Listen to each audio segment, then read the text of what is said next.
Welcome to Arguing Agile podcast, only in the Arguing Agile line. I'm very happy to have this episode of Arguing Agile, and I'm happy that the podcast is called Arguing Agile for this episode.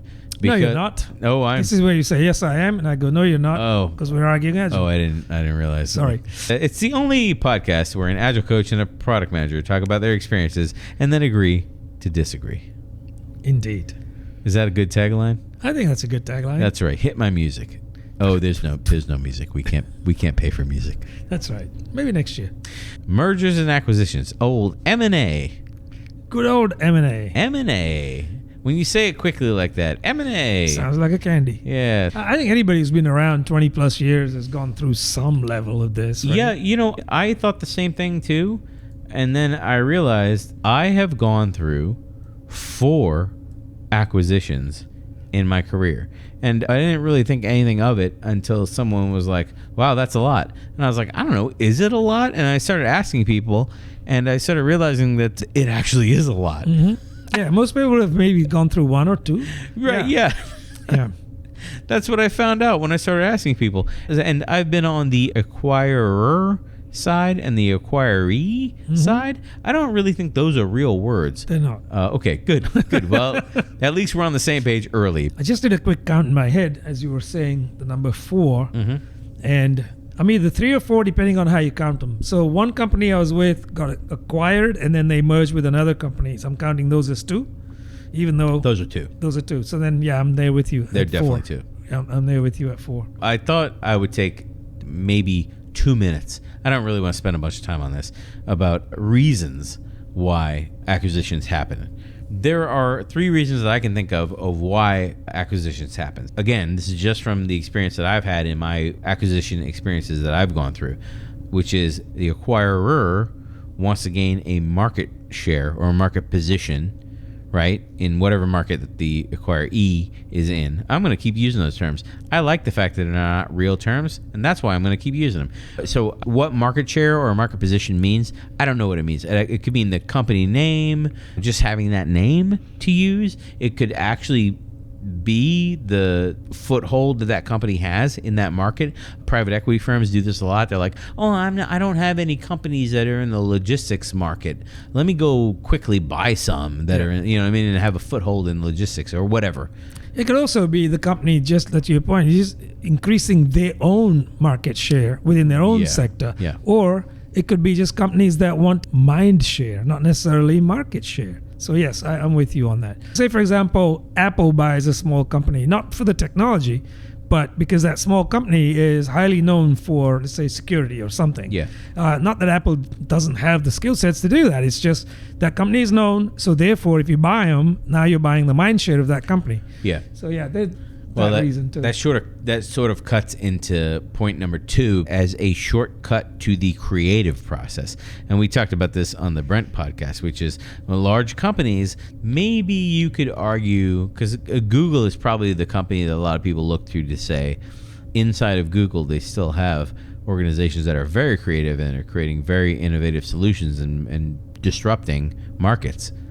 However, that's the one outlier. The majority of other large monolith organizations is they have to go out and buy another company to acquire something that was done creatively and then bring it in-house. And that's how they extend their capabilities. Maybe it would not be fair to say they've lost that capability, but that capability is very slow for them. So it's much easier to just throw some money at the problem, and now you don't have a problem. It's that classic make or buy, right? Yeah. So yeah, agreed. Yeah. Oh, the other thing to point out about that one is when you buy a company, maybe you don't need the company. Maybe you just need the technology they've invented or the software they've invented. So you buy the company to get what they've invented, and then you merge it with your stuff, and then you don't really need the company anymore. That's the second point. And then the third point is you buy a company just for the revenue, just for the fact that it brings you a check every week, and that's it. Yep, they may have a lot of customers, or to your point, yeah. You kind of hinted at they just buy you to merge you with another company and make more money, and then Yeah, I mean, I agree with those 3. I think sometimes it's also the aggressive angle where you are the dominant player in the market as your company, and so the number 2 is a little bit behind you, Yeah. but you want the lion's share. So what are you going to do? Buy them out? Now you bought Right. their market share, and then Yeah. you just run that company you just bought into the ground because you don't need them. You Yeah. just need their market share. Yeah. So yeah, there's all these different reasons I for put doing that. I put that back in bullet point 1. I put that back into the acquirer gaining market share. Yeah, It's like that's true. if you're buying your number 2 competitor and just merging it back in with your company, and your number 2 competitor is gone, like Yeah, I you're don't know, right. like, You're right. I don't know if that's such a great strategy though. Once the number 2 competitor is gone, like your number 3 guy moves up into the 2 slot. Like, well, how many more do you need to buy? Well, you're typically a monolith company at that point anyway, and the yeah. number 3 is going to be the innovator or the disruptor. So the big picture, or the other thing that will happen is the company you just bought and ran into the ground, those people will just go out and create another company Yeah, right. That does happen. because they still have the IP to do that. I didn't think about that. Like, we'll talk about that later. Yeah. One of the sections I have is about warning signs that an acquisition is about to happen. So before moving to the next section, all the acquisitions that I've been through were backed by private equity, or they have different terms like capital investment. They have different terms of whatever. Yeah. And when those acquisitions happened, there were always warning signs. Oh, loud and clear. So these warning signs are pretty obvious to most people who have an ounce of wherewithal, right? A lot of times people either are just too naive to even recognize them, or too busy to kind of just raise their head above their desk. But yeah, they're pretty obvious. I mean, you start with looking at what are the C-level staff up to? What are they doing? Right? They're always in meetings in a specific location with specific people. Yeah. There's something afoot there. It sort of starts to raise some eyebrows at some point, right? If you're smart. Yeah. So yeah, the warning signs are there. You can't get people when you need them because they're always doing other things. There are secret meetings being held to which you know nothing about, and they don't want you to know anything about. Right. I mean, there's just so many signs like that, right? Yeah. It was executives at one company. It was founders at another company where they just go offline for large blocks at a time. And there's nebulous things on their calendar that have no explanation. Or usually you can't go through a corporate acquisition without exposing financials. So it is unlikely that truly one person in the company is going to have a lock and key on the ability to make the sale and the capability of bringing all the financial books and all the customer contracts and all, the understanding of all that stuff. So they're gonna have to fan out and bring other people in. And as they go through that, people are gonna start being unavailable. Right. Mysteriously. The other thing about being unavailable is sometimes I remember when the first acquisition, maybe it was the second, I think it was the first, they would have people come in. Again, this is when everyone was working in an office.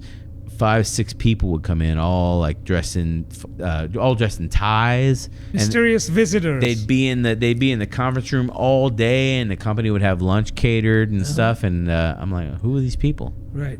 Who are these people? Nobody's talking about it. But what you're often told is that they may be prospects, as in buyers of your product. But if that's true, they'll want to be seeing the product at some point. Yeah. So yeah. Those are I don't know if they're positive things, but those are definite things that you see this little mysterious kind of circumstances going on. Like other things that I've observed is founders of the company, especially the small companies, founders who they just kind of they're wiped out, they're tired. The founder of the company, just seeing that person kind of just lose their spark over time as they go from worksite A to worksite B to worksite C with no real enthusiasm, whereas maybe they had it at one point in time. I know that they're just kind of punching the clock at that point. They're looking for a way out. They're looking for a sale. You have to be aware that there's other things going on in people's lives. That requires a bit more of reading what's happening with the people. Yeah, and I think in that same vein, reading more into it, this probably requires that same level of awareness, I'd say, is delays on things that you want passed, right? So you put in an ask for somebody to be added to your team, let's say, or whatever it is, and people are just dwelling on it. There's really no rational explanation for it, and that's because they're working on something else. Other plans are afoot, right? So there's lots of signals like that. That's on my list, the lack of urgency for either important decisions or hiring or retention or other big problems that you think should be. I don't understand why this is not getting addressed. Well, It could be because it's about to not be someone's problem. That's right. For much longer. So it is being addressed, right. just not in the way you want it to be. Yeah. One of the things I went through, and the first acquisition I was part of, was a heavy emphasis on external auditing. Like, we went through a serious audit, and people were digging up bugs out of the backlog and work items, and they were asking questions of like, well, why was this done and this not done, or basic financial accounting kind of stuff, but at a much deeper level than I ever was asked to do. There was no why behind it. It was just like, just do it and get it done. I guess the buyers want to know exactly what they're getting into. So absolutely. Yeah. There's a lot of that diligence being done. Well, and the ask to you is, well, these things that you were never asked for before, that's got to be like, why me? Why now? Yeah. Well, that's the buyers are going over your books. And they want to hire a third-party external to your organization who is fair and impartial to know what they're getting. Right. But, again, much like we talk about product, the product person needs to explain why. No, it was very cloak and dagger about why we had to comb through the backlog with a fine-tooth comb. Well, there's a certain element of risk as well, right? So if you're going to tell everybody that the company is entertaining to be sold to somebody, that actually comes with its own set of risks as well. People can inadvertently say things you rather they didn't say with the auditors in place or the assessors, right? So that's probably some of it going to the cloak and dagger scenario. But there's other ways. If you're an astute employee, you can figure things out. Look at how your leadership delivered the last financial messaging that they sent out. If you're a publicly traded company, then that's available to you, right? So you can just look at that. And look at the undertones. Don't just look at the hard numbers, because they're always nice. Yeah. We're doing great kind of thing. But look at the undertones, look at the cautions, and then look at any deviation in targeting. We're also looking at this market, that kind of a message. It wouldn't be as blatant as that, but it could be subtle. Yeah. Right? Look for signs like that. The other thing that I have specifically ignored is a sudden spike in resignations of either top-level people or principals or people with stock or very long-term employees. Anybody that you think is kind of important that you interact with in the company, a couple of them leaving at the same time. Yeah, I think you're right. Those might be the rats jumping the ship. That they may, because they're aware of what's going on. To portray this in the most positive way possible. I'm all about metaphors. Yeah, so definitely those things should be raising your eyebrows. Why did these people suddenly either leave or cash out or whatever it might be? There's got to be some rhyme or reason behind it. Sometimes it's a coincidence, but it's very unlikely that it's a coincidence. I haven't even gotten to the part where I'm starting to tell any stories yet. We're still talking about like, just building up to it. We're building up to it. But like this one, the sudden spike in people leaving, at a company I was at one time, before they put the company on the market, I remember I was at a small company when I had a discussion with one of the investors, and he was like, oh, well, you just had a bad experience.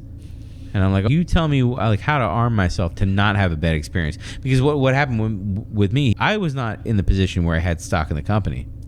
But that particular company, there were people that worked at the company from when it was a much smaller company. And those people had stock options. Over time, the company got bigger and they didn't do stock options anymore. But when they decided they wanted to hit the market with the company and try to look around for people to sell the company to, what they did was they cashed out all the employees that had stock. They just cashed them out for whatever the contract amount of their stock was at that moment. And then when they sold the company, nobody got anything. Only the people that owned the stock who bought back from the employees got any money, and then that money was not exposed to the employees of how much they got. So potentially those employees could have gotten 10 times what their stock was worth, 100 times, 300 times what their stock was worth. They'll never know, because now that they didn't own any stock, they were not exposed to any of that. The company had full intention to sell, but took the stock back from the employees before they turned around and sold. And I remember this person was like, well, that's just one bad company you were dealing with shady practices.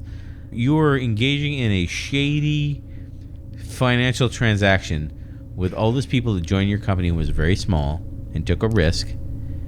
And the reason to give them stock is because when you do cash out, they get cashed out at the full value. Yeah. And you're cashing them out prematurely so that they cannot realize the full value. I agree with you that it is shady, right? Morally, ethically, Super shady. It sucks, but it's not illegal. Yeah, you're right. Yeah, it's it's immoral. It's definitely immoral. I think it's immoral, unethical. not illegal. It's unethical, but not illegal. And, it's certainly not the way I would sell my company. I can get that. Yeah. Let's move through to talk about what to expect when you're expecting. No, that's not what we're talking about. But no, I read that book. What to expect with my wife during an acquisition. So here we go. Let me pause mid-video. If you can find another video on YouTube with two people who have gone through as many acquisitions talking about the experience, I would like you to add it to the comments because I would like to watch it because I am very interested in other people's experiences. And I would as well. So we're talking about 8 between the two people here. Yeah, I'm super interested. The very first thing I remember, and this has pretty much happened through every acquisition, is the very first step in any acquisition is an absolute media blitz about the acquisition. They'll come out and they'll get everybody in a room and they'll, we got great news. And they'll be super enthusiastic. Welcome to my podcast. Aren't you excited? Yeah, actually, no, I'm not excited. Not excited. Not at all, actually. Exactly. No, but you're right about the media blitz. So externally, this is an attempt to obviously give more buoyancy to both the buyer and the seller, right? But internally, this is geared to do 2 things, I think. One is to raise awareness that this is coming at you, right? And the other is to say, it's not a freight train, really, right? It's just a big old teddy bear. Don't worry about it. Please don't leave. Please don't leave, right? Yeah. So that's the intent. I mean, come on. Yeah. I mean, I've gone through the same thing where people say you're not going to be impacted because that's the town hall question that everybody asks, right? What does this mean for me? More opportunities, Brian. This means more opportunities for you. I got a whole bunch of notes here. It's a once in a lifetime opportunity. We'll be perfectly positioned to XYZ. Jump off the ledge. Yeah, I know what you mean. We're going into a period of rapid expansion. For me, in the marketing blitz, I'll tell you the first time that I went through this. So what happened was, in the marketing blitz, you'll have the CEO of the company, usually the acquiring company. You'll have the CEO. They'll try to make it a big celebration. For me, they rented out a big swanky gathering place here in Tampa, and they had drinks and they had little hats and their business casual attire with their trucker hats on, and they look ridiculous. And the funny thing about those type of events is you have the CEO there being like, it's great, and they're pitching, and they have the Capitol people with their ties on. But you'll know that you are in this space if the CEO is talking, and behind the CEO is some Capitol dude wearing a tie, and then directly to the other side is HR. We'll answer any questions you need, but don't you dare ask any questions. Right. So you'll know that if those people are flanking your CEO, you'll know that you're in this situation. Absolutely, I agree. The other thing that happens at these events is they'll put out, I call the lollies. They'll put out these goodies to make you feel better, right? They'll just say things like, you'll be happy to hear that we have just sponsored the NFL team in town. So it's now going to be called Acme Field. Acme's the name of your company, right? Oh, and by the way, all employees get season passes for 1 year. Yeah. Awesome. So everybody's happy, right? So when they throw in those kinds of things, you've got to raise a flag in your mind and go, what's going on here? Why are they doing that suddenly when they wouldn't even put on lunch in the past? The point of the media, like, Brian, you're being pretty one-sided. I'm like, well, I'm being pretty one-sided because it's obviously propaganda, corporate propaganda. Mm-hmm. It's communication that's primarily used to influence or persuade an audience to further the agenda. Well, that's not fair. What is the agenda? What do they have to gain? Well, the agenda is pretty simple. They need you to stick around to maintain the key systems of the business. The key systems, processes, procedures, especially if you are being acquired, they need you to stick around to teach them the technology, or in the case where we said they don't have a foothold in your business, you need to stick around to teach them how your business works. That's absolutely correct. They also need you to stick around so you don't start setting off panic among the customer base. Right? Yeah. So if you're the acquiree, Uh-huh. you're being sold, suddenly start, seeing a mass exodus of people from your company, your customer is going to start going into a panic. And when that happens, the acquirer certainly is going to notice that. Oh, yeah. And the whole thing gets shaky. So they don't want to shake things, right? Yeah. So yeah, absolutely. But yeah, I'm kind of shooting 50-50 on this one. In one session, they called us in, big swanky drinks, hats for everyone, presents for everyone, or whatever. No actual money, by the way. But No. yeah, and drinks for everyone. And it was, we're being acquired by this other company. They're great. It's a real opportunity for expansion. Oh, and by the way, the CEO's last day is today. They tend not to do that at the same meeting typically, though, because it's building up and then they don't want to let all the air out at the same time. So two things happen there in my experience. One is they give false assurance, because it is quite false. Yeah.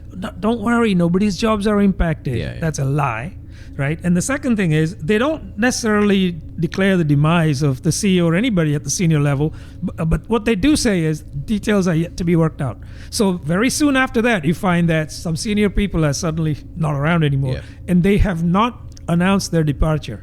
They just go. Yeah. That's what you don't find out that they're leaving till they've actually gone. No chance to say goodbye. Yeah.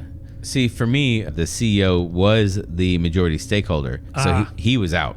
Like, the private equity firm was not about to be playing around with that. It's like, well, you're the previous majority stakeholder, you can't stick around. So it was both a retirement party and also, let's celebrate our new corporate overlords or whatever. To bring us back to the first thing that happens is your CEO might be gone. And if your CEO is not gone, I'm willing to guess that other high-profile leaders, founders, are going to be gone. And if they're not gone at the acquisition time, and you're like, well, Brian, the acquisition happened, they're not gone. See, you were completely wrong.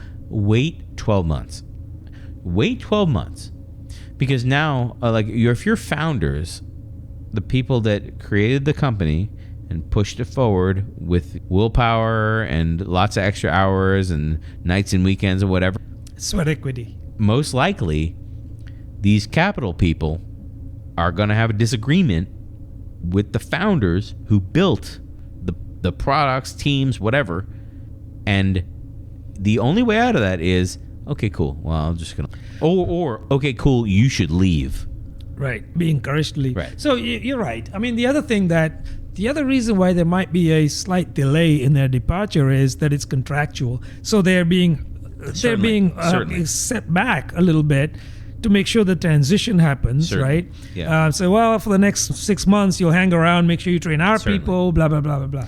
And the better transition teams that come on from capital firms will build that into bonuses and stuff like that. Right. For every 3 months that you stay, you get X percentage or X amount of money, or different people have different periods. 6 months strikes out in my mind. 12 months is what I put in my notes for this, because that's where you can expect major change. If you were to night and day just like close your eyes when the acquisition happens and open them 12 months later, you would see a difference. That would be the time to say, well, how much of what you're saying is nothing is going to change? Like, what does that really look like? 12 months is really the time to run this out to see if what they're saying is really true. When they say nothing's going to change, that is a flatly false assertion. Absolutely it is. I mean, that's a bold statement to make. Nothing's going to change. Every acquisition I've gone through has made that statement. Yes, I agree. And every acquisition has led to change much sooner than you'd even expect, because you can see the change coming after that once you accept it. I remember, as we're telling stories and anecdotes, one of mine was we're a company that was the acquiree. So the company that came in and acquired us was much bigger. And it turns out they're a holding company. So all they do is they just snap up companies. But they offered us a multiple on the stock options that we already had in our little company, right? It seemed too good to be true. So some of us started looking into this, and we saw what happened to the companies that they've sold, not the ones that they've bought. Right. And you could clearly see what's happening here. This is a measure to deflate the value of the acquiree, right? Because you're diluting the shares in total across everybody that has them. So, of course, they're going to do it. But the way it's communicated to you is, hey, look, one of your shares is worth 3 of this big company's share. It's a little less per share, but look, it's 3. Yeah. Right? So you're a paper millionaire today, Brian. You're going to be a paper 10 times millionaire tomorrow with this new company, except that you will not actually be that. So, yeah. Yeah, I remember that with the first acquisition as well, because I worked in the development department. So the development department went onto the capital investment firm's website and pulled all of their success stories. And this is a ridiculous story I'm about to tell you. They basically scraped the webpage of all the company names that were on there of their success stories. And they may have jumped in the Wayback Machine to see previous companies that were not on there anymore, and then investigated on LinkedIn to see when those companies, or LinkedIn or Crunchbase or whatever, like wherever the acquisitions are listed. I don't remember where that's listed. To figure out the average amount of time. This is why you should never screw with a good development department. Like they, they scraped the page, put it in a sheet, got the acquisition date, and they figured out that this company that was acquiring us only holds its companies for 4 years, on average 4 years. And they're like, well, they're going to hold us for 4 years. Oh no, that's flatly not true. That's not true at all. Back to the media blitz. Not true. They see long-term investment in us. And like, again, most of the people that, well, the people that survive, the people that are still there, that aren't like fired on day one, most of the people that are there that are like, don't panic, everything's going to be good. Like, just look to the future, be optimistic. Like, most of those people got paid. Sure. Either got paid or they stand to gain power in the new organization. Yeah, I'm seeking a better word than power, but that is the word. Like it is the word. It is power. I think you're right. I've seen. Yeah, I agree. Right, but I've also seen the other side. It's just funny how my stories come from the acquiree standpoint mainly, where they say, don't worry, none of your jobs are impacted, blah, blah, blah. And then you look at the acquirer. This is not a capital company buying or anything like that. Mm-hmm. This is just simply another competitor buying you out. Mm-hmm. Do they really need 2 director of operations now? Do they really need 2 vice presidents of X, whatever it is? Yeah. No, they don't. Who do you think they're going to keep? Right, yeah. Right. So, yeah. Yeah, we'll get to that in the what to expect section. So why are they getting rid of these corporate leaders, the visionaries basically who built the company at this point, the founders, maybe some product people maybe could get caught up in this and leave and exit at this point, and maybe some more senior people to the organization that have been wearing a lot of hats, especially in small organizations. You wear a lot of hats because like the private equity firms, like the capital investment firms, they're staffed with managers, and they're not really bold visionaries. I mean, they know how to cut costs, reduce expenses. They have, and sometimes they have a vision, which, let's say the small company that they're buying, started by an entrepreneur, he's doing things his way, her way, and what they want to do is maybe take that and break it into multiple companies and sell those off, the Al Dunlaps of the world. Well, I see where you're going with this, which is more of a challenge. And as I said it, and as you started on your point, I started also thinking about this in the challenge term. There are larger companies, I don't know if I want to name any of them, but there are larger companies that are out there that have smaller sub companies under them that have massive amount of value, but because they're under the corporate overlordship, they can't really break out product wise. So like where I'm like, well, these are managers, they don't really have a bold vision. Like, let me challenge myself on that for a second. The private equity firm probably has ways to identify. We think that this smaller company that's under this other banner, or this smaller company over here and this other smaller company over here, they're doing a similar thing.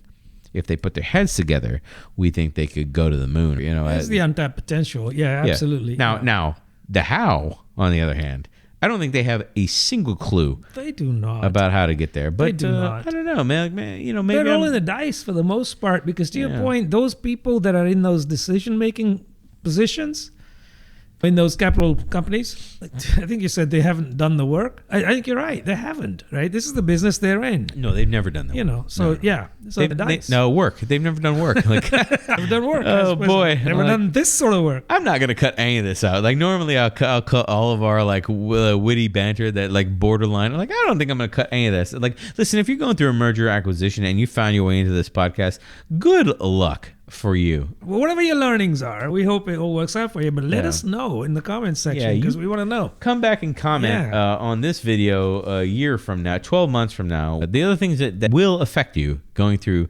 any kind of merger is you will feel left out, lost, or listless. Listless, yeah. I cannot say listless. Lost.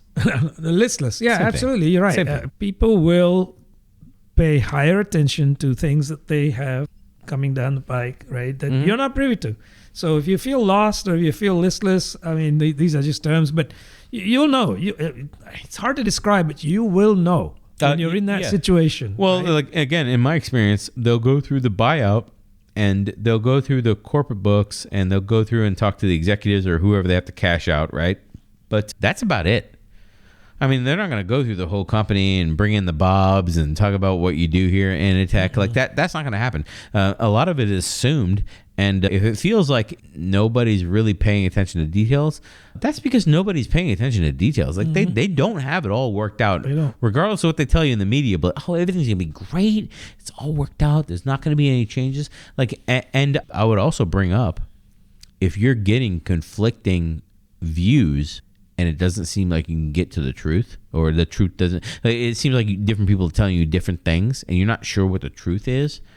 It could be because your direct manager, director, whatever, your direct person you report to, they are also left out of all the discussions.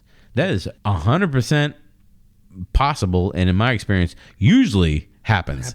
Absolutely. Yeah, I think you're talking about levels. So at the very top levels, they're probably not left out. I don't mean the C level. I mean the one below, right? Right. But then below that, middle management, upper management, yeah, there's a chance they get skipped over. I sort of thought that I wanted to get out there too. Look for fluctuations. If you're a publicly listed company, look for fluctuations in your stock market on the share price without any kind of reasoning behind it. And I don't mean just the normal variation. Obviously, that happens every day. I mean, just anything that goes a little bit more than that, right? Just there's a reason for that. And if that coincides with these secret meetings that are going on, etc., you bet something's up there. I was going to say, if you want details, like the details do exist, but you will have to carefully, gracefully, tactfully, you'll have to find the person on the other side who is responsible for the acquisition. There is somebody in the acquiring company or in the capital investment firm, or there's one person probably who was the main champion to say we should buy this company. You have to find that. First of all, you have to translate all this corporate jargon to figure out what's really going on, and then you have to find that person and ask them, what is the value that you're trying to extract out of this organization? I was going to save this to the end to be the summary of this. Is if you really want to stick around, find that person and sit down with them one-on-one. Share airtime with you though. It's hard to. Oh no, right. That it's hard. So here's what I've done that I don't recommend anybody to do, by the way, because it didn't work. But I got to tell you. Oh, it didn't work. That's my favorite advice. It didn't work, but it could work. This is what I was thinking when I tried it though, and it wasn't from the acquiring company. It was from my own company. This is what I did. I just decided to lob some grenades and leave real quickly. Nice. So talk to a finance person. Goes, is this deal going to happen?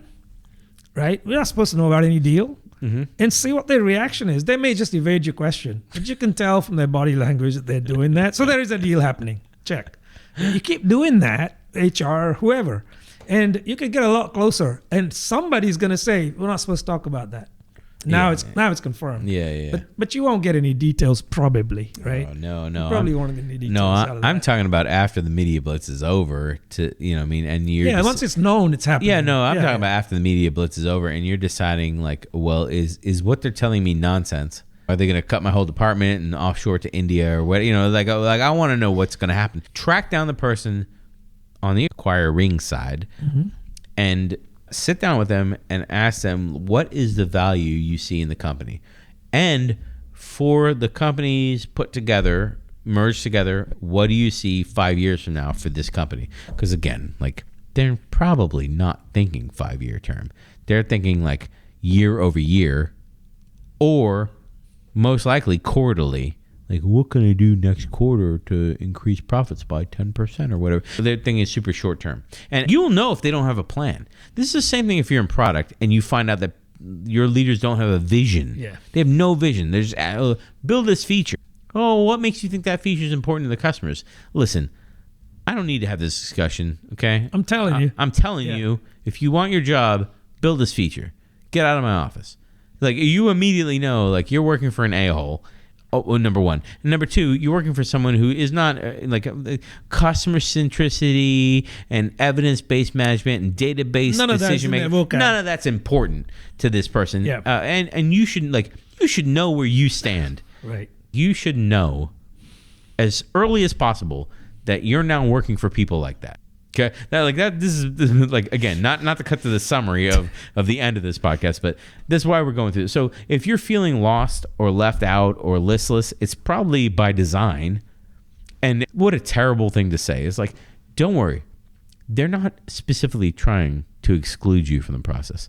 They just don't know you exist. That's right. Which is even worse. Let's move on to the core of what to expect. You mentioned before having a holding company. That's like the most evil of what I'm about to go into. In a holding company, it's like the holding company owns all the HR and finance and all the air quotes overhead and executives, right? But they're not really leadership. They're just corporate managers, but they maintain all the controls of finance and HR and stuff like that. Okay, so it's not about leadership. It's about I own the control in the holding company. When I own the control, now I go into a pattern of cost cutting. So this I am very familiar with all the acquisitions. So like I said before, the firm that acquired a company I was at had a 4-year pattern of holding companies before they would sell them. So they would acquire them for a cost, try to hold them, try to keep there was like a playbook of what they had. First thing that they would do would be to exert control out of all the HR and finance processes, right? This is the holding company. So the holding company would say, I have to have these controls in place. So think about this. They're buying your company. They do the razzle dazzle. Everything's going to be great. Nothing's going to change. You'll be you got money behind you now. We can invest in things. We can do great things. And then the first thing they do is they fire most of your HR department / finance people. Or for me, they didn't have to fire him because I believe at the time that the company was acquired, the whole HR and finance department was like 3.5 people. It was a person that did contracts, corporate contracts. That was their whole job, corporate contracts. And another person that did all of the ARAP. And another person who was a part-time employee who did all of the hiring and onboarding, offboarding, hiring, firing, payroll was her job too. She was like a contractor, part-time contractor. She was like retired or something. She had a business and did it. It was like a lot of small companies do like have like a part-time HR person or a contract HR person, because it's not really a full-time job. I mean, it's not like you're firing people every week, But I remember like they replaced that department of like 2.5 people or 3.5 people or whatever it was I just said. They replaced that with the department of like 9 or 10 people. One person's whole job was AR. One person's whole job was AP. The contract person still did contracts, but now they had an assistant that did contracts as well. HR became like the one person part time to like a director of HR and a manager of HR and an HR assistant and an HR coordinator, and then payroll was done by, they have payroll companies and stuff like that that do benefits and stuff. Like payroll and benefits was sent off to another company. So I'm like, you guys don't even do any of this. And then all of the recruitment was done with recruiting firms. Right. So they were paying headhunter fees. So I'm like, wait a minute, we got rid of one person who did this stuff all part-time and replaced him with like 6 people. Full-time. Well, that was because the financial controls necessary from the private equity people, like they demanded a lot. Sure. They basically changed the whole structure of HR and finance, right? And then, like, the funny thing about that is I always say, like, the HR and finance department is larger than the development department. The whole development department. All the developers and QA and product people and, you know what I mean? That makes no sense to me. It's like, oh, wait a minute. These people don't generate any revenue at all. That's right. They don't. And anyway, so that was the first thing that happens. And the reason I bring all these horror stories up, they got rid of the corporate IT. We had the IT operations group that maintains like all the servers and stuff that runs production code and stuff like that, was separate from the corporate IT people that handle like, oh, my laptop has a problem. That group was separate. Well, the corporate overlords were like, oh, it's all IT.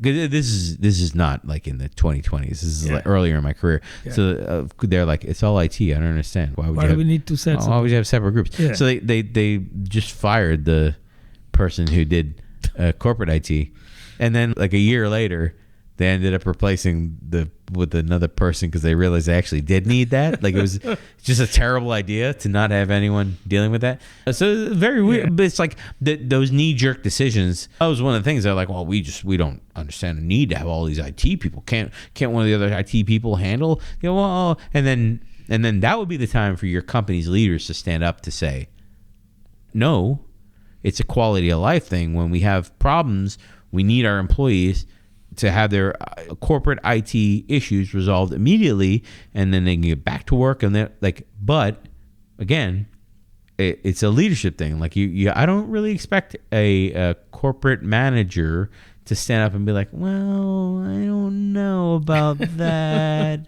You know, they're going to keep their head down, not get into trouble with their new corporate overlord. I got a similar story. The previous one that you mentioned. Right? Okay. Being acquired, we had a small team that was taking care of support in the traditional sense, laptop support or desktop support, etc. And then another very small team that took care of telco support, right? Yeah. Back in the day, in the office with phones and these polycoms and whatnot. And the acquiring company basically is like, it's just all technical people. Yeah. So they just replaced all of those people with like two people from their company that was supposed to do everything. And unfortunately, they didn't end up doing either of those roles very well. Yeah. We all suffered as a result, though, right? People just couldn't get support. Oh, yeah. So that's what happened. Yeah.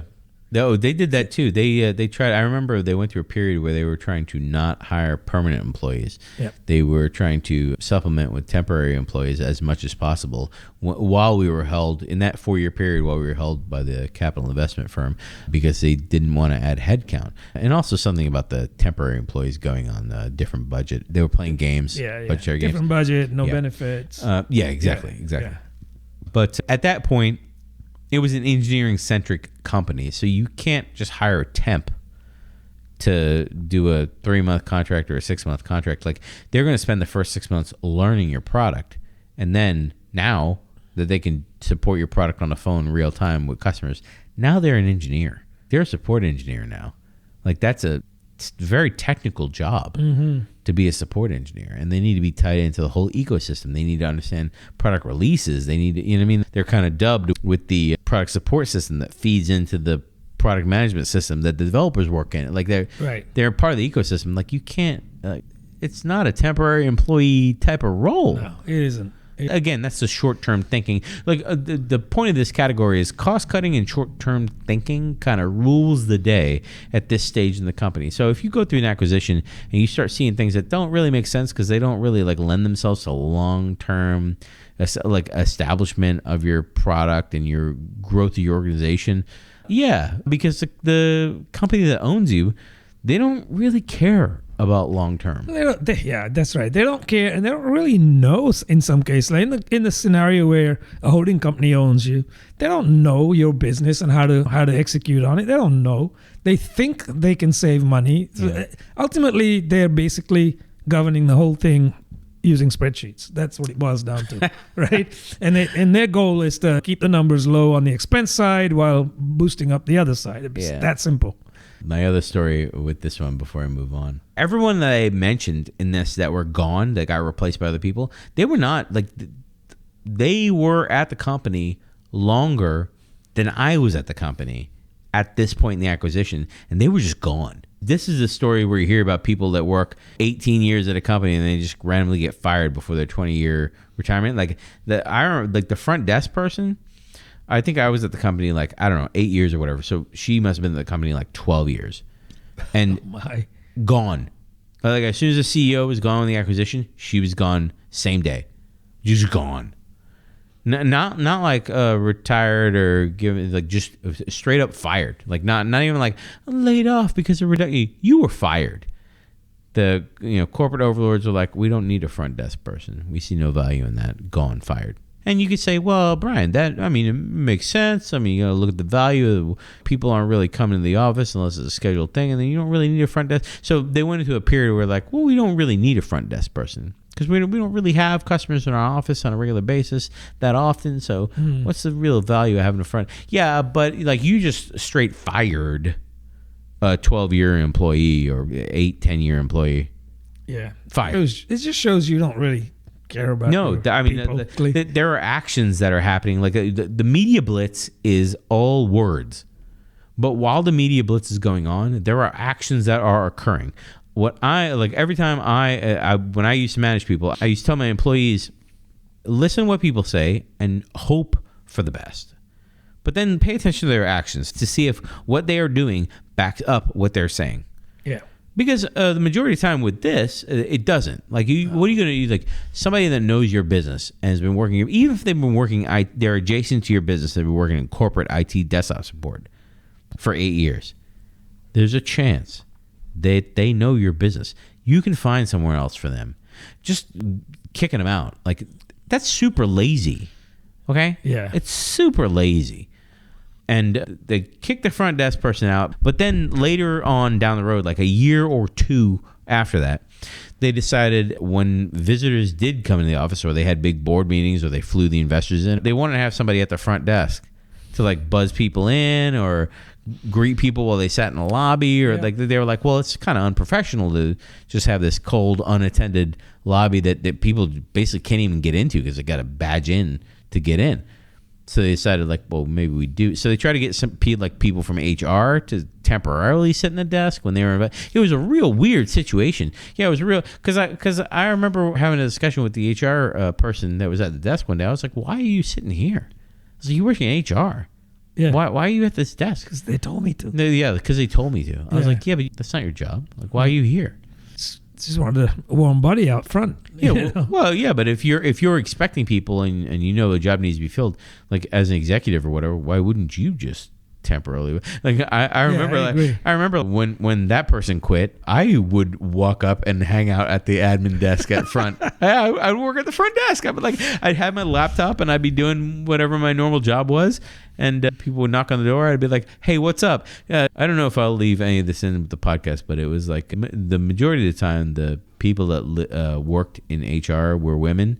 So I'm pretty sure there was some sort of sexism happening in the company. And I thought it was funny to sit at the front desk and they would get me wearing my little pinstripe jacket with my beard and being disappointed.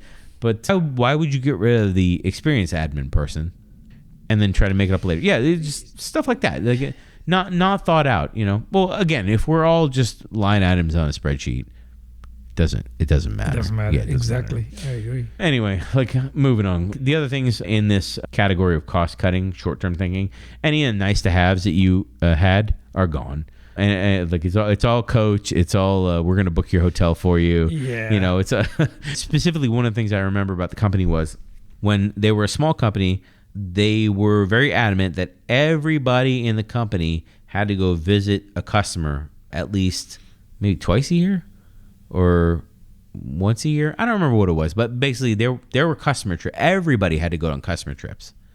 And I think I was like a QA analyst or something that I was like going out to visit some company in the middle of nowhere. Like I don't know anything about it. It's your contact with the customer. I don't know anything about their business, but I would go out there with a project manager. I'd go out there with the account manager, like the salesperson.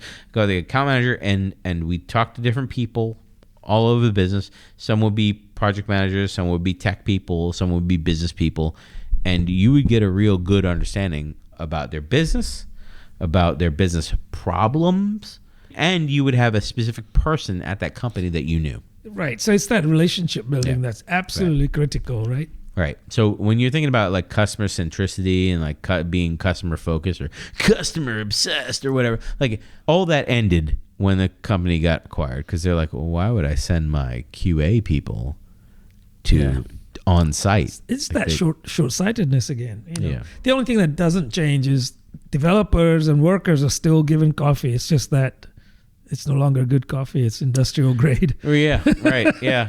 Again, it's those guys are looking at spreadsheets. They just project. They go, coffee costs so much per week, therefore it's so much per month, therefore, right? And extend that out and go, well, we can save money. That's all it's about. It was it's snacks in that office. It was they had little snacks and like little cookies or fruit bars or whatever nonsense. That cost, for God's sake. It doesn't it doesn't matter. But I think they told us one time, they're like, oh, we can't justify spending $10,000 for an entire year or something. Like, I don't remember what it was. And I'm like, you guys. But also like it like, oh, Brian, you're just being petty. Why you can't work without a snack? Yeah, but also like all the team sizes were frozen. You couldn't get another team member on your team. You had no training budget. There was no money for training. If you wanted to go to training, you had to specifically find a training you wanted and then make your case to the organization and try to fight it and hope you played politics right or whatever. The pay freeze was happening, but they didn't say the pay freeze was happening. You just got zero. That's right. Maybe 2%. We'll give you a raise. 2%. It's just a zero raise. Maybe a 2%, right, to keep up with inflation or whatever. Maybe. And as people leave, maybe they don't get replaced. Also, this goes back to a continuing theme on the podcast, which is there is money to hire new people when people leave, but there is no money for raises. Yeah, that's right. You can't keep them from leaving. But when somebody leaves, you have to pay for someone else. Like, explain that one in the CapEx, OpEx discussion. Like, how where the pool, like, it all comes out of the same pool. There should be in a spreadsheet somewhere, this is how much it would cost to get a new employee, and then this is what a new employee at the current market rates would cost, times the total number of employees you have in that position, plus the amount to acquire the new employee. Right. So now not only do you have a market adjusted amount for what your employees that are getting paid less would cost at the current market rate, but you also have an adjustment, a balance to play with to say, if we had to hire this guy again, we'd have to spend this much money. So you have a little money to play around with unless, of course, you are bad at planning. You're waiting for a pipe to burst in your house before you think about how much it's going to cost. You're going to drive your car until it doesn't start one day, until you think about putting any money into maintenance. Yeah. That's your plan? That's your big shot capital investment private equity plan. It is if you're not keeping the car long. That's where they come from, right? That's where they come from. So the 4 years, etc. I mean, the whole point is to not buy the company for its longevity. It's really to flip it as soon as you can for the maximum gain. Yeah. That's buy the car, drive it for 4 years, don't ever change the oil, then sell it to somebody else. Mm-hmm. Yeah, okay, that makes a lot of sense. On the acquiring side, I've been on the acquiring side, and a company that we acquired one time was our competitor. They bought our competitor, merged it with us, and when those guys came on board, they were like, we haven't got raises in like 4 years. And I'm like, what do you mean you never got a raise? They're like, yeah, we haven't had any raises. Because I think when we bought them, it was the third time they had been sold in 5 years. Yeah, so like they were actively being shopped. Like whoever owned them just bought them to shop them around. Mm-hmm. So basically there was a pay freeze for their whole company.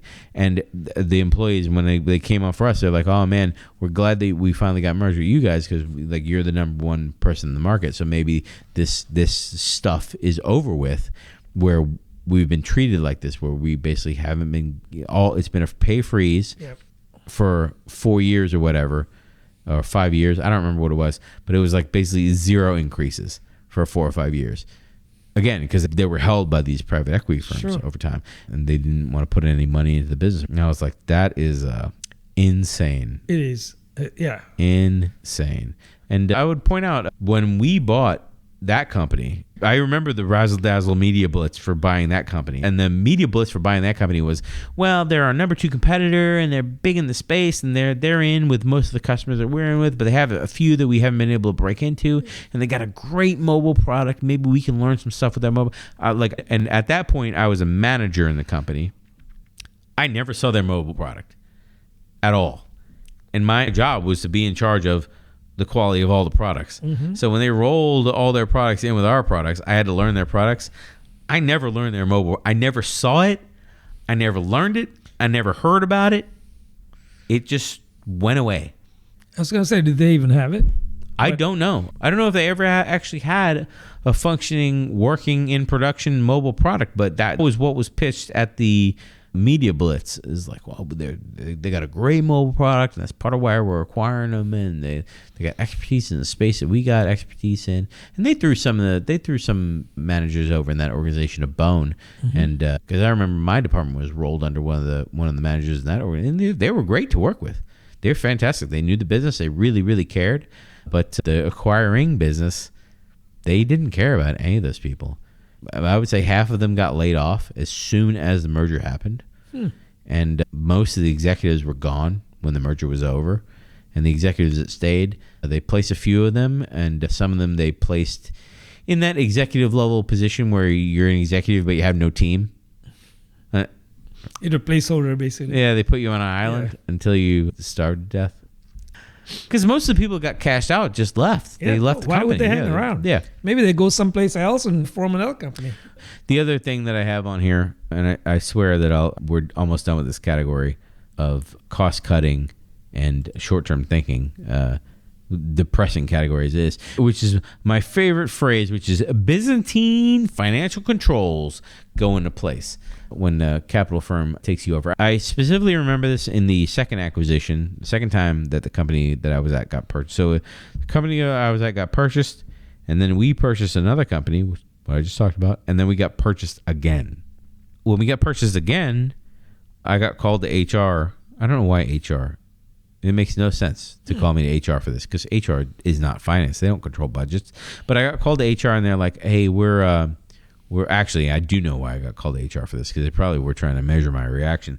They're like, hey, you're not going to have a budget anymore. Corporate is assuming that budget, and you'll have to write in a request to HR to have another person be added to your organization, and you'll have to, when you want to add a new job description, whatever, you have to pass it up to the head of HR or whatever, like all these strange controls.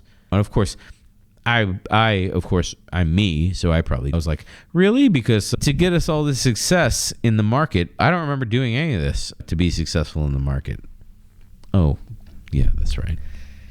Yeah, well, yeah. Another reason they could have had HR in there is just to make sure that I was going to comply. Yeah, exactly. That you didn't fly off the handle, because some people do that.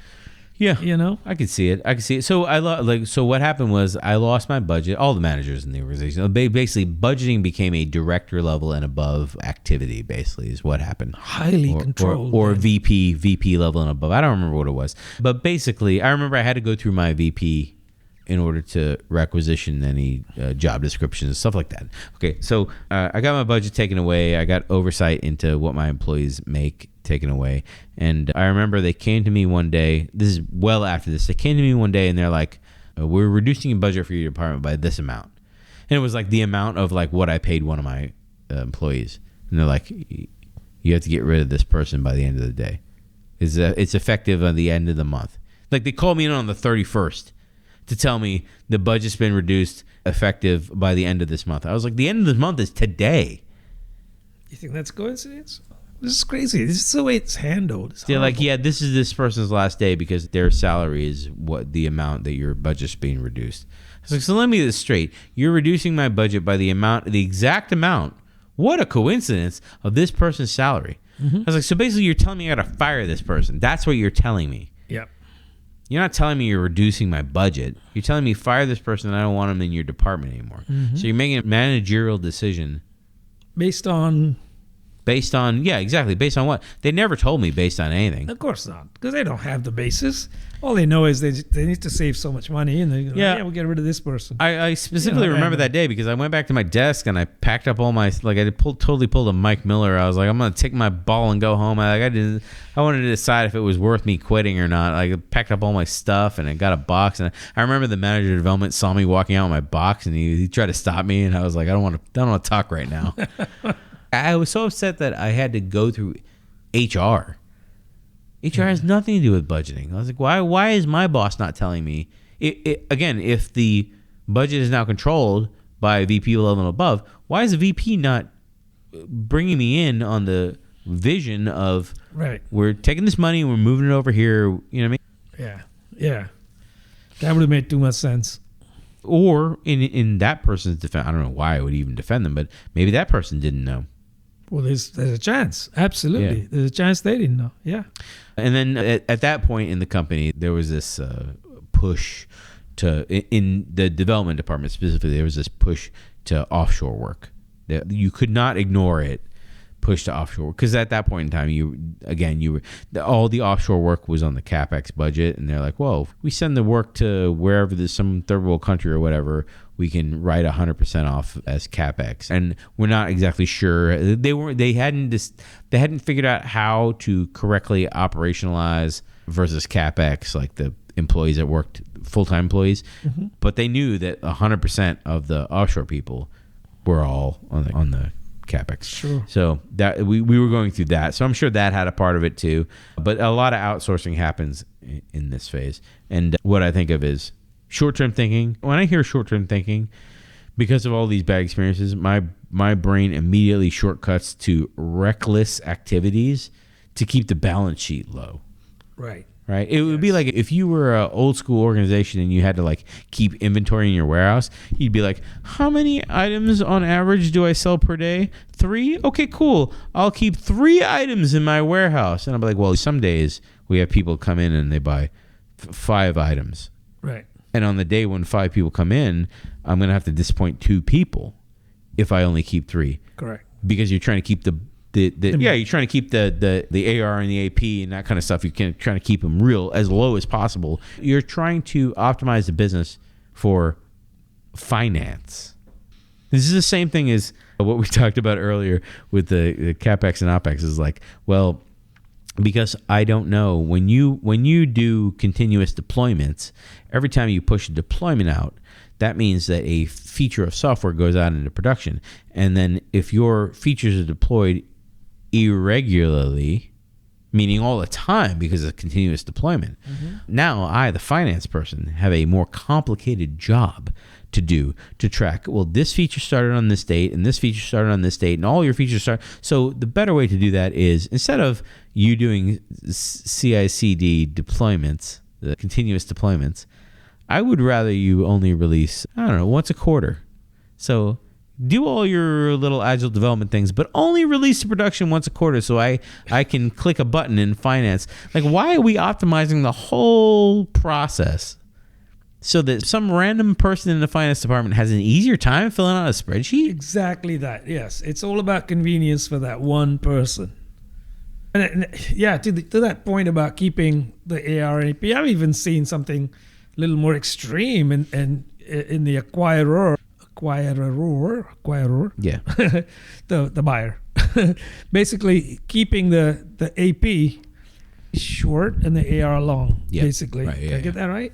Yeah, basically collecting really fast and then delaying on payments. Correct, right? yeah. Just so that they can use that money. If it goes over one day of the month, then they'll it pay gets at the pushed end to of the the month. I know. Underhanded I know. tactics, basically. But you're not making any money. You're just making the numbers, short numbers. But that's what it's about, because you want the numbers to look good so that you can attract the next bid and buy this thing off you. Yeah, right. Yeah, correct. Yeah. Well, this is why I hammer so much on why I hate KPIs and I hate companies that do OKRs badly, because it all lends into this kind of stuff. Which, by the way, is most of them, in my experience. Oh yeah, we're like I said it right. Most of them don't do KPIs and OKRs properly, so, and a lot of them get those two intermixed. Yeah, to make matters worse. Yeah. But that's another podcast. We should do that podcast. We should. When I went through this at the different acquisitions I've gone through, like usually what happens is the culture moves away from testing ideas and figuring out new markets, and the short-term thinking basically feeds this thinking where we need to squeeze our current customers for the most profit we can squeeze. So basically, you stop looking outside for new things and you start trying to like squeeze your current customers for as much money as you can. Again, we go back to Netflix. And it's like, hey, we're going to raise your rates. Oh, and less than a month later, we're also going to stop you from sharing. And we need to extract as much money, they would say value, I'm sure, internally. We need to extract as much money as possible. but Brian, you don't have to endure ads. Yeah, sure. Now they're doing a U-turn on that one. Yeah. Behind the scenes things that will happen that you're not going to be aware of, especially on a development team, you're not going to be aware that this is happening. Like especially when they go down the road of capitalizing and stuff, like you're incurring debt in the future with capitalization. That's right. Okay, like I had to explain this to my team not too long ago. They're like, "What does this all mean with capitalization and marking when features go out and making sure that features are separated into categories of operational, keep the lights on, bug fixes, and keeping things running or whatever, or renting software, that kind of stuff, versus new feature development? Why are we going through all this extra trouble of separating them?" And I'm like, because I'm making sure that we don't have to do any work. And it's completely invisible to the team when some accountant comes down from on high to be like, we need this. And I'll be like, cool, how's your Jira skills? Because it's all available in the system. So go figure it out. And that'll be the end of that conversation. But behind the scenes, what happens is they're capitalizing your software projects. So your software development efforts now are like, let's say you're amortizing. I can't say amortizing. Yep. I can't say amortizing. Let's say 3 years is your window. Well, now, if I pay you $90 an hour, I spread that cost over. I pay you on the books $30 this year, $30 next year, and $30 a year after that. So even if you quit tomorrow, I'm still paying for you 2-ish years in the future for what you did today. And it's a debt leveraging strategy to be able to ramp. But I have to question the concept of taking on debt because I'm like, well, in the future, I don't know what our company is going to look like 2 years from now. Maybe we'll get sold to somebody and the market will be saturated 2 years from now. And this debt really is going to cripple us 2 years from now. Now, this is some things that company founders and stuff don't really think about, especially people that are not trying to take on a lot of debt. The first thing the capital firm is going to do is they're going to capitalize all your development efforts and start taking on debt. And that's if they don't pull a Toys R Us and just straight take on debt and sink your whole company. That's right. Yep, absolutely. That and also they'll take cash out of the business. And you won't know, like as an employee, you won't know the cash is being extracted from the business. So when your shares become value of negative and you didn't realize because you didn't realize these financial decisions were happening without any input or whatever, surprise, like you have to pay attention to this kind of stuff. The other thing that will be important to understand is, other than the financial things that we've kind of talked about, which I feel like we hammered on them a lot in this podcast, is that your culture will change. Usually it's the acquirer, you'll get absorbed into the acquirer's culture, and the acquiree's culture will go away. Absolutely. The company that we acquired, or I talked about before, where they had the pay freeze and stuff like that company went away. The whole company went away.